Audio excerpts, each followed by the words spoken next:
ఇచ్చాము, 2 చుక్కలు నీళ్ళు ఇవ్వండి, 2 చుక్కల నీళ్ళు ఇవ్వండి. జూబ్లీ తర్వాత పద్మశ్రీ అన్నారు.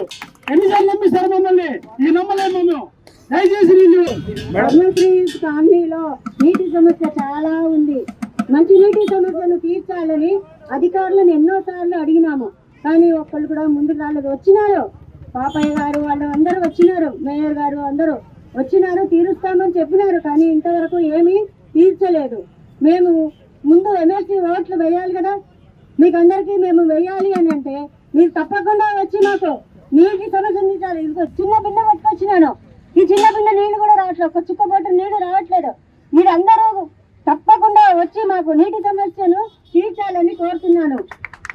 మహిళలందరి తరఫున కోరుతాను. పద్మశ్రీ హిల్స్ కాలనీలో నీటి సమస్య చాలా తీవ్రంగా ఉంది. నీటి సమస్యనే కాదు, రోడ్ల సమస్య చాలా తీవ్రతగా ఉన్నది. ఇప్పుడే మార్చిలో ఇలా ఉన్నదంటే ఇంకా పోను నెక్స్ట్ 2 monthsలోని చాలా తీవ్రత స్థాయికి వెళ్ళిపోయే ఛాన్సెస్ ఉన్నాయి. సో అధికారులు అంటే public servants, please behave like the public servants. It is not something that you enjoy in the AC room and we all suffer on the road. We are all suffering. Entire the colony is suffering. Please do understand there is an utmost need for the water. Please provide the water. It is an utmost request from everyone, every single family, from small one to the elder one. Please do consider. అందరూ దిగి రావాలి, అధికారులందరూ దిగి రావాలి. ఈ సమస్యను వెంటనే పరిష్కరించాలని కోరిక.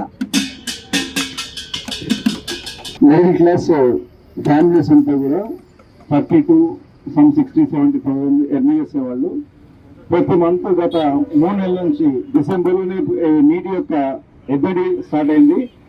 Each family they are paying in Bandaguda Jagir, especially in Padmashri hills, around 3,000 to 4,000 rupees per month.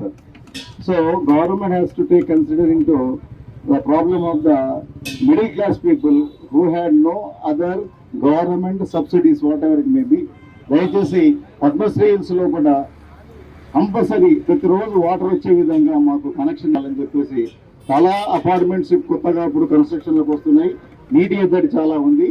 దయచేసి కార్పొరేటర్ కానీ ఎమ్మెల్యే కానీ స్పందించాలని చెప్పేసి మేము సవ్యంగా కోరుకుంటున్నాం.